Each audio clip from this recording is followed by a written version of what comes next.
Excuse me, sir, are you free? I'm free. Well, that obviously tells everybody who we've got on the show this week. John Inman, thank you very much for taking the time out to speak to us. It's a great pleasure. And secondly, congratulations on being chosen some weeks ago for This Is Your Life. Oh, yes, that was a terrifying experience, but a very, very happy one. It was lovely. Did you have any inkling at all? No, none at all, no. Apparently I gave several people heart attacks through that day because they all thought that I did know, that I had an inkling, and I didn't at all.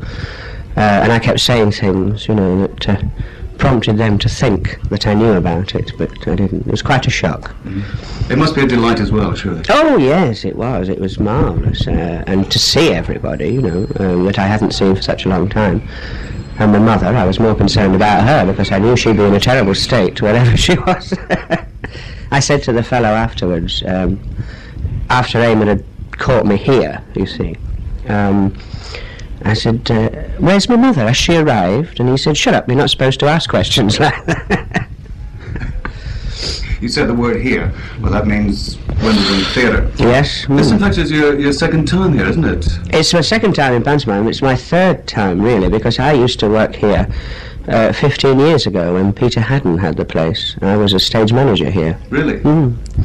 I was here for 2 years, so I know every nook and cranny about the place. Well, of course, you're purely concerned with the on-stage thing at the moment, which is Mother Goose. How's that going? It's going splendidly, thank you. Yes, marvellous, absolutely marvellous. Lovely cast, very happy company, and the business is terrific, so we can't complain at all. Apparently it was extended before you even started. That's right, yes, we extended a week before we opened. Which can't be bad. No, that was purely from the advance booking, obviously. What part are you playing? I play Mother Goose. In fact, when you leave here, I shall start to get into the frocks. The frocks, I believe you've designed yourself? Yes, I have, yes. I always do that because you know what you're going to do in them. If someone else designs for you, you perhaps can't work as well in them as you can if you do it yourself. I see. At least that's my excuse. No, I do find that, you know what jokes you can do and you know what shape you want to look. Because with Mother Goose, you see, I change shape and face as the show goes on. I start off as a very dumpy, grey-haired old lady with wire glasses, and then I go to the magic pool, then I get rich to become beautiful, and end up as a willowy ballerina coming out the magic pool. So you've got to design things like that yourselves, and you know what you can do. How many changes does this involve? I've got 12 changes in the show. And you've designed all of the dresses? Oh, yes, yes. 12 changes, that's 24 a day. 24 frocks, 24 pairs of shoes, 24 pairs of gloves, 24 pairs of earrings. Now, when we say design, I'm sure I could design something, but when I get right down to it, I couldn't do it at all. Have you got some experience of designing? No, not really. Only what I've learnt through being in the business for such a long time, I've always been interested in costumes and props and things like that, and I don't find it too difficult because I can picture something and picture how it's going to work, so then I just shove it down on paper.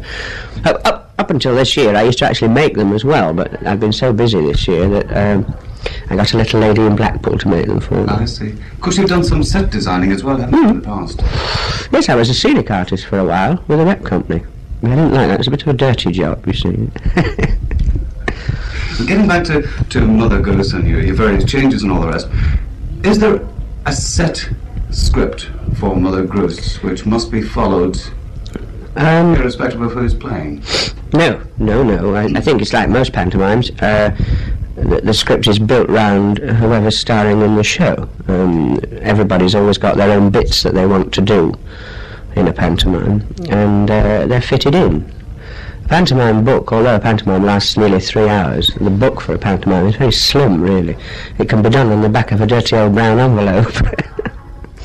I see, so there is no basic script which you must follow from a traditional point of view? No, there's a story. You've got to follow the story, but I wouldn't call it a script. Mother Goose is poor, and the fairy sends this magic goose that lays the golden eggs, and she becomes rich, and she's enticed by the demon king to the magic pool to become beautiful, and because she gets greedy and wants everything, the goose flies away, and then she repents, goes to Gooseland, and pleads to the king of Gooseland, can she have Priscilla back, and she'll be a good girl again, and they all live happily ever after. You've got to stick to that story. Yes. Once you get those facts in, then anything else goes. Oh yes. Is anything. Well, that's the lovely thing about pantomime, you see, it's such a great mixture of forms of entertainment. There's straight singing, there's dancing, big musical numbers, quite a lot of acting goes into Mother Goose, because when they all leave her, she gets very sad, and it's an art form that envelops everything to do with the business. I should think that you like pantomime more than anything else. Oh, I do, yes, I do. If there was a country that did it 12 months a year, I'd move straight away. Well, unfortunately, the money isn't really in panto. It's such a once. Well, it's once a year. It can't be done any other time. Actually, runs aren't as long now as they used to be. We're doing 7 weeks, which is, I think, the longest Wimbledon can do. Places like Manchester do 10 to 15 weeks. You know, it depends what part of the country. But even those are getting shorter all the time now. There was a time when pantos used to go up to Easter. That's right, yes. But you do feel a bit silly with a Christmas pudding on your head at Easter. Can you manage to feed in any of the are you being served stories at all into the panto? Into the panto? No, not really. Because, as I say, you know, I'm playing Mother Goose, which is a definite character. I do the I'm frees, we all shout out, are you free, and I'm free, and things like that. And we mention Mrs. Slocum. But that's about all, yeah. We don't go into the shop. I suppose you could do that in Dick Whittington. You could turn Fitzwarren's store into Grace Brothers, I think. Of course, you got Arthur English here with you. Yes. From the series. It really is a marvellous series. How did it come about for you? Well, it was written for me, actually, by David Croft, just over 4 years ago now, when we did the pilot. And he sent me a script and said, would I be interested in playing Mr. Humphreys? And I said, yes, thank you very much. Because it was only a one-off, you know, it was just going to be a comedy playhouse. And we did it, and it was shown. Didn't set the world on fire at all, and then we did a few more. But since then, Mr. Humphreys has blossomed somewhat, you see. Yes. They've taken over. Was that original catchphrase? I'm free? No, that happened. That just happened. We did say it quite a lot. We used to say it, but it wasn't until I started almost singing it that it took off. You know, people caught on to it. Thank God. Yes, because catchphrase is a marvellous thing, isn't it? Oh, it's fantastic. Yes. It's wonderful. Walk down the street and people yell it out. It's quite nice. Really. I'm surprised you haven't made a record using that as a title. Well, I possibly will be doing. I've made several records. Are You Being Served was the first one. But I'm doing a summer show this summer at Great Yarmouth, and we've found a number which is called I'm Free, which I possibly will record before we do the show. I see. And I shall use it in the show, you know. So that's something to look forward to. Because you've done these two wonderful records, in particular the Teddy Bear's Picnic and Rudolph. Yes. Are they in any way leading up to an LP called A Child's Garden of Inman? No, I don't know about that. Will you excuse me a moment? Yes, we go straight onto the celebrity squares thing, which of course has got you well and truly in the public. Yes, I enjoy that actually. I quite like celebrity squares. Well, I was going to say it's easy to do, but actually we did the last lot we did a whole chunk together, and doing 4 or 5 one after the other is not too easy because you never know what you're going to get fired at you. Well, it's funny you should say that because there is the feeling that you do have a hint before you go on. No, well, we have. What you do know is that the questions will suit you. You know, they don't ask you questions that you obviously have no idea about or can't get something out of. They usually ask me dirty sounding words so that I can go, oh, you see. So you know pretty well that you're going to be all right. It's not like The Brain of Britain or anything like that.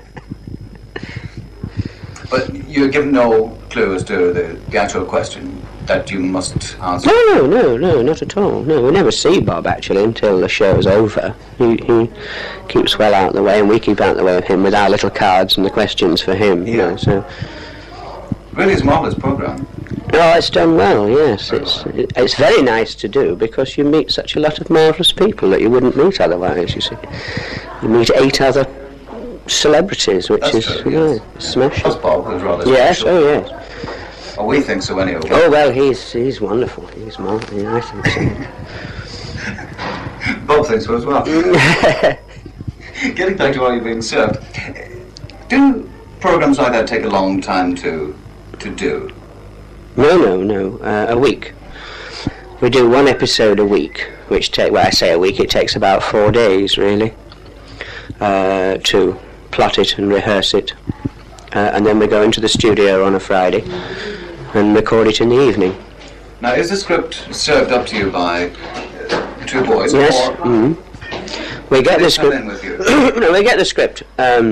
Sometimes we get them weeks before, but we read it through on a Monday, and then we start to plot it on the floor. You know, move it about, and any little snippets that we might think of, we put in or take out. You know, sometimes I might say, this line doesn't suit me, it would be better if Trevor had it. Yeah. So we switch it around that way, or you think of a gag, and then David Croft will laugh like a drain and say, no, that's too dirty, you can't do that, see. Yes, you know, we kick it about for a day, and then once it's set, you see, you can't really go ad-libbing on a television programme, otherwise the camera wouldn't be on you, you see, it's all got to be scripted, so about halfway through the week we leave it at that, and that is how it has to stay. I see. When is it coming back on the air? I don't actually know when it's going back on the air. I do know that I start doing another 7 of them straight after the pantomime. We start on the 14th of February. So it's a very busy time for John. Oh, it is indeed, yes. I do that for 7 weeks, and then straight after that we're going to make the feature film of How You're Being Served. That takes 5 weeks, and then I'm off to Great Yarmouth for the summer. And after the summer I'm doing a new series for Thames called Odd Man Out. Oh, So, what type of programme is that? well, it's a situation comedy about a Lancashire fella who inherits a factory in the south, and really that's all it's about, but there's complications on the way. You know. Yes, without telling too much. But it sounds like a good idea. No, I think it'll work, yes. So when will the feature film of How You're Being Served come about? Oh, now that I don't know, because I don't know how film companies work. We make it end of March, April. Whether it'll be shown sort of late summer, I don't know. So hopefully sometime this year. Oh, it'll be this year, yes. Is yes. this your first venture into films? Yes, it is, yes. I've never done a film before. I'm quite looking forward to it. It's incredible that you haven't. You seem to have done everything else now. Yes, well, Rep. that's the next thing then. The film's the next thing. Yes. So, having done everything virtually now, with the exception of films, is there any one thing? Because you can't really say there is one thing that has given you more pleasure than anything else, because you don't know how you're going to settle it in the film. No, I really enjoy my work, no matter what medium it is or what form it takes. I'm very, very lucky because I'm one person that likes actually going to work. But preferably live. Oh yes, I think when they're out there you do know, yes, I like to have a chat to them. I'll tell you who I haven't had a chat to, and that's Ivy Chapman. I haven't said a word to her yet, and I believe it's her idea that I should talk to you today. And I wish you a very happy new year, Ivy. John, may we wish you the very same, a very happy new year and all the years to come. Thank you very much for all the pleasure you've given us at Devices and people all over the world, in fact. Thank you very much. Thank you. Pleasure.